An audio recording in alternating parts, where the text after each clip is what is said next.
All right, I am here to share with you information about how we develop safety plans. And I am a licensed professional counselor. I have a master's in addiction counseling, and I'm an internationally certified alcohol and drug counselor. And I've worked in the field for about 35, 38 years.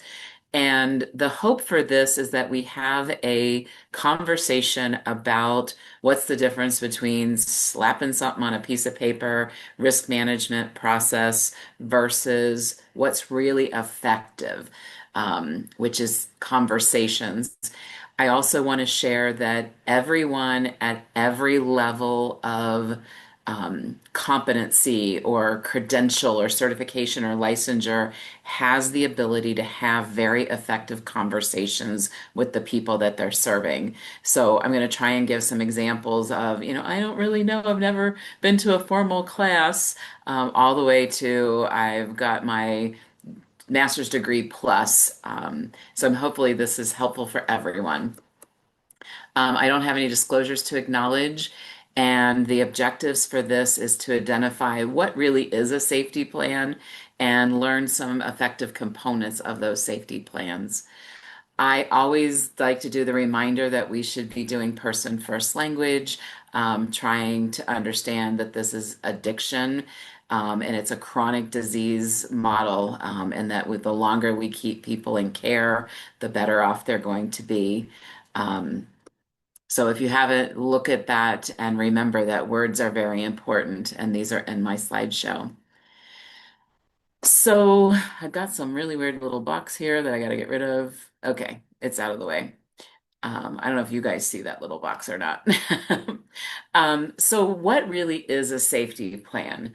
A safety plan is not for the therapist, counselor, clinician, medical provider. The checklist or the safety plan is a personalized strategy that the person follows during emotional crisis.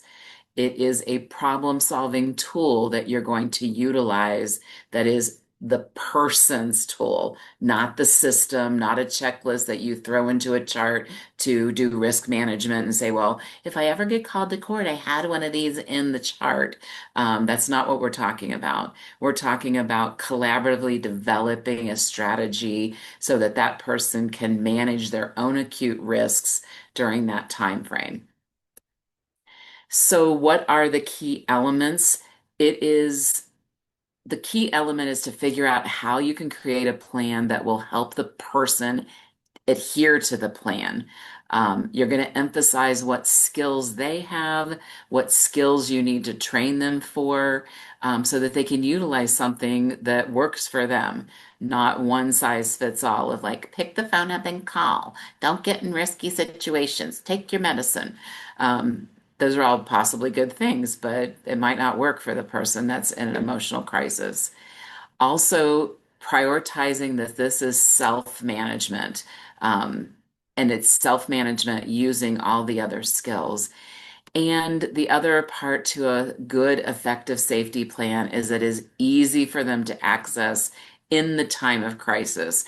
It's something that you talk about, you continue to develop session to session, even when there's not emotional dysregulation, so that this information can be laid down into something that might actually be utilized. So I want to share that as a society, we have a lot of stigma around suicide, suicidal ideation. And if you have not directly worked with somebody that's suicidal, or you've read the newspaper, you're going to see lots of things that have been into our culture is that we reinforce a lot of behaviors. Like there's an internal thing that says, I want to add something desirable to my life. I want to feel something. That's a lot of reasons that people use substances. They think it's going to help them in a positive way. We do a lot of social gaining. I want to gain something from other people. I want other people to know how I'm feeling and what I'm feeling. And then there's these negative reinforcements that happen internally is I want to do anything possible to stop feeling bad all the way up to the point of no longer being on this world and ending my life, because the goal is the person's trying to reduce that tension or that negative affect that's going on for them. And then we have things that are the social dynamics. I want to escape something that's an interpersonal task or demand on me. I want to avoid that tough situation. The IRS wants my money and to send me to jail and, whatever. And those are the examples we see in a lot of movies is somebody's going to end their life because the tax man wants their money. So trying to avoid something that they don't feel like they have any control over.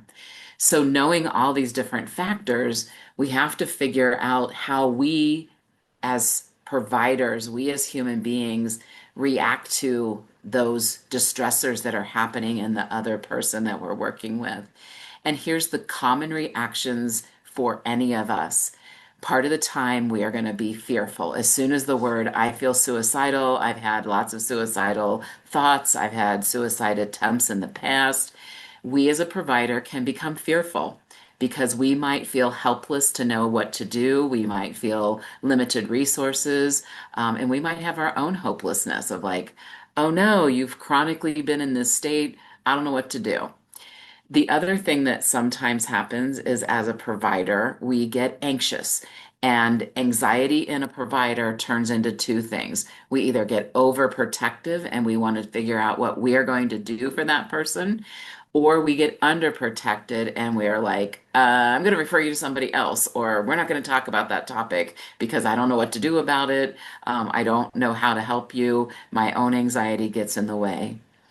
The other thing that happens for people is they get angry. You get angry at that other person. Why could you think that way? Why would you ever believe that that being gone would be helpful? And so we can lack compassion and we can get critical of people.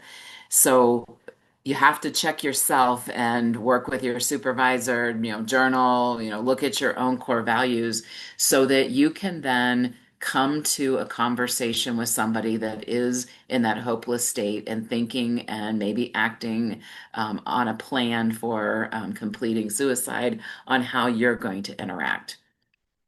So I believe strongly that when we have more skills and tools, we're going to be able to show up in a better way. So the goal for safety planning is we want to problem solve together, and our goal is to get information from that person. Be curious, try and figure out when, why, what, all the things so that you can create a plan that's going to be helpful because our goal is to keep the person alive. The goal for the person that's feeling suicidal is they want to stop feeling bad. That's their goal. They want to end their suffering, whether that's emotional suffering, financial, lack of connectedness. They want to end their suffering. And many people, they want to not be a burden on others. So we have to realize if you're trying to create a plan where you're asking somebody to reach out to somebody, call somebody, do something with somebody, and their core belief is, I'm a burden on other people, it's really hard to say, oh yeah, I'm going to do that. I'm going to call so and so because they just can't. So when you're safety planning, realize that those are two competing sides of the same goal, which is to solve the problem, keep the person alive. So the necessary things to actually create this safety plan is it is individualized to the person.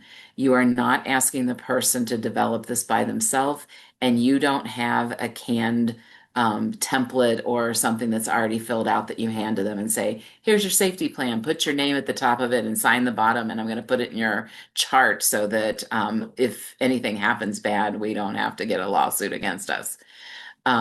So how do you go about creating that togetherness plan is we need to get curious. And in your scope of practice, you can get curious right up to your level of competency. And if you get into something that's not your competency, that's when you need to be consulting and using the other members of your team. So you have to be able to get comfortable with talking about suicide. So being able to say, you mentioned that you're feeling suicidal. Let's talk about what that was. Let's talk about the last time you had these thoughts. Let's talk about the last time you planned things. So, asking that person to tell you the story of what built up to that event. You know, what were they thinking? What were the emotions? What were the physical sensations in their body? A lot of, and then what? And then what happened? And what did you think or say or feel then? Because all of that curiosity is going to help you and them figure out, oh, I call it going upstream. Oh, that happened. Oh, this happened. And we want to get upstream enough that sometimes it's, man, I stopped showering and eating healthy. I stopped taking my medicine. Or sometimes it can be, oh, I had been doing these positive things and I stopped doing it. So being able to figure out in that curious way what they're actually doing or not doing. The second part of introducing a safety plan is to really describe what it is and what the purpose is, and why it can be a useful tool. So being able to say, I want you to change one little thing, or we're going to make a plan that's going to help you in this way of problem solving when you get to this point right before this action happens. And scaling that with motivational interviewing is, are you ready to make a change in this area? How likely are you to do this particular thing? So that you're not all of a sudden just guiding them of do A, B, and C, and then they're sitting there going, yeah, right, okay, I'll do those things. And they didn't have any buy-in because they didn't get heard. You didn't pause long enough to ask them what was going on.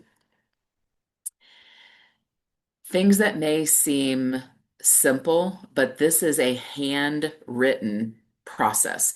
Even if the person themselves says, oh, I've got my laptop right here, or I carry a tablet around, or my cell phone, I'll just put some notes in my cell phone.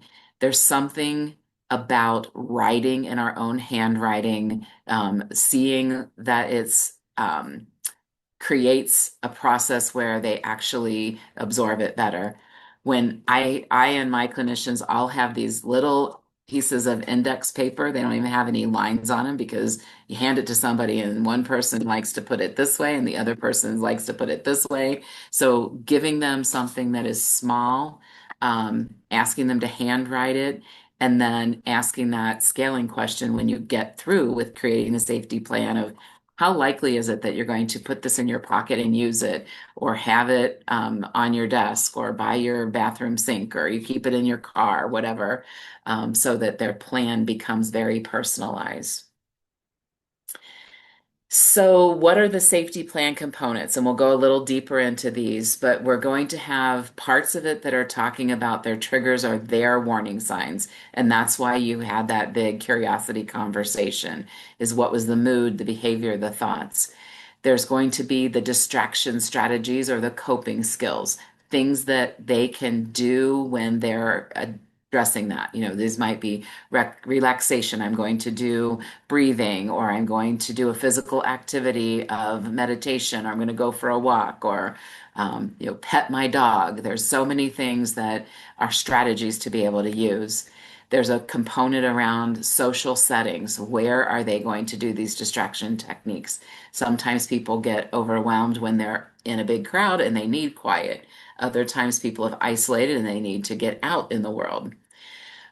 Who are the supportive people? And it has to be very specific. Phone numbers, having them practice beforehand. If I say, oh yeah, I'm going to call my brother. Well, do you have his phone number? Have you talked with him about, sometimes I get emotionally dysregulated, and when I call you, will you answer? And when we call, are you going to take the time to talk to me? Or is there better times to call and not, so that you're developing something that works? The professionals that they will contact needs to be on this safety plan. Ways to create a safe environment. Sometimes that is removing medications, putting things in lock boxes, creating an environment that's safe. And then a part that's very specific is where are they going to get their reasons for living and the importance of what they are in other people's lives. And then what are they going to do if everything about this falls apart? What are the actions that they're going to do should be on the safety plan, which is 911, go to the emergency room, back crisis centers, etc. So hard to just keep talking whenever you can't see people. Um, so triggers and warnings are exactly what we thought. We talked a lot about what does this mean, and you're going to do lots of clarifications. Are what are some of the indicators that things are going wrong? What are some of the things that you would notice inside of yourself and your thought processes? What accompanies that is going to be a section. Um, those coping skills and distractions, what are the things that are stress relievers that make the stress go up or stress goes down?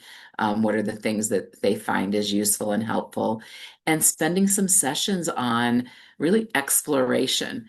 If you're a peer support or recovery coach, really practicing things like, do you know how to do that relaxation breathing? Oh, yeah, I do that.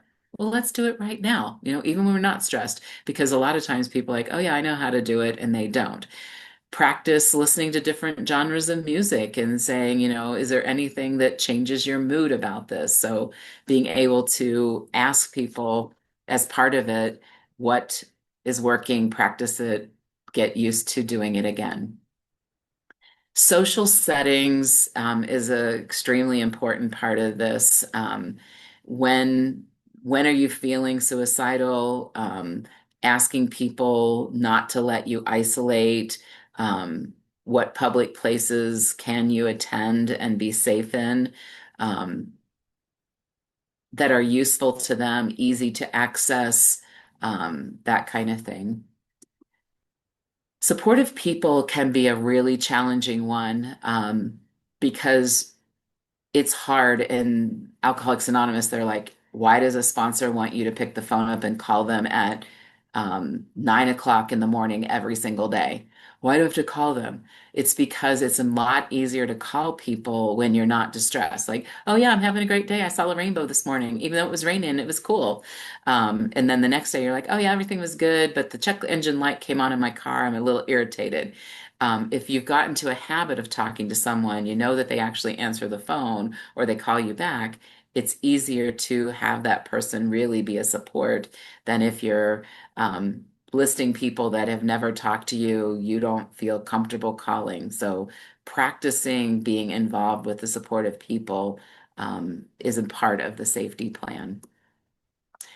Professionals who they can contact, not just generic again, but if they're saying, well, I can call my prescriber. Well, what does that mean? Know what that means in that particular office. Does that mean that you call and then you say, I'm in crisis, and there's actually somebody that they transfer you to that you can talk to, versus, nope, the message says just call 911 if you're under duress. So knowing what is going to give, if you're calling a crisis hotline, any of us practice calling the crisis hotline. Just call it and say, well, I'm working on my safety plan and I just wanted to know what it felt like and what you guys say. And they'll talk with you. Sometimes if people are very emotionally dysregulated, creating an accountability partner that says, yes, I care about you, I see you, and I want to be involved, and we will talk through and practice this safety plan together. Reasons for living is, what makes sense and purpose for this particular person, you know, and direct questions like what is going to stand in the way of killing yourself? And, I've worked with a gentleman for a while, and the only thing that kept him alive was he had a core belief in his religion that he would go to hell, and he wasn't willing to go there. And so that was the ultimate thing that kept him from doing this. Other people, it can be looking at the picture of their children, or realizing that they want to make a legacy, or they don't want to make a physical mess in front of their loved ones. And so you have to figure out what is the thought stopper and the reason that person is living, And those can be deep and challenging conversations to have and need to be repeated over and over to double check that that's still a barrier. Um, we've already talked about the actions and how they're going to feel safe. If you are working with people, you need to know what it is like to call 988. Go to your local crisis center and say, like, here's the parking lot. I walk in. What does it feel like? What does it look like? What does it smell like? Because if you're asking somebody to do something that you've never done yourself, do that so that you can really have empathy for that other person. And I'm going to stop, and you've got the references there, and I'm sure there's questions or not, but I can't see your faces, so I have to trust.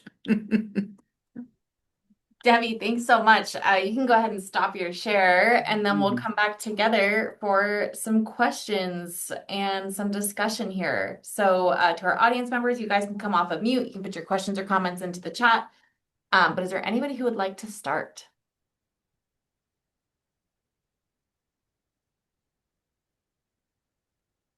I did such a great job, there's no questions. Or, oh no, I did such a crappy job, there's no questions. You did a great job. I think you I've did a got a great question.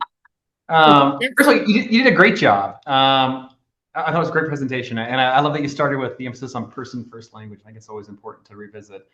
And then I also love that the first step was kind of being aware of our own emotions and how we respond to people when they're in crisis. I think that can be tricky. But the question I had is, would you do anything different with substance use disorder populations when you're doing your safety planning? Because something that we see commonly would be, the patient who has suicidal ideation when they're intoxicated, and and how that impairs executive function. So, do you have any recommendations about how to navigate that kind of planning when people, become suicidal when they're intoxicated? How to maybe modify how we think about it, or if Mhm. that makes sense.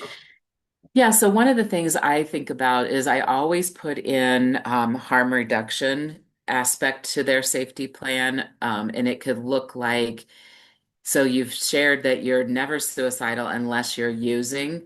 And so sometimes people are like, yeah, sometimes I know that I'm going down and I'm going to still use or I'm going to practice this. So things like who can you be with? Who can you call that's not going to be angry at you when you call when you're high? Making sure that they have Narcan available, making sure that they, it sounds silly, but don't use alone. And if you have used, don't go home. Don't go drive out to the desert in your car and get all alone in your thoughts all by yourself. So we do a lot of shame discussion in the safety planning. Great, thanks. Question.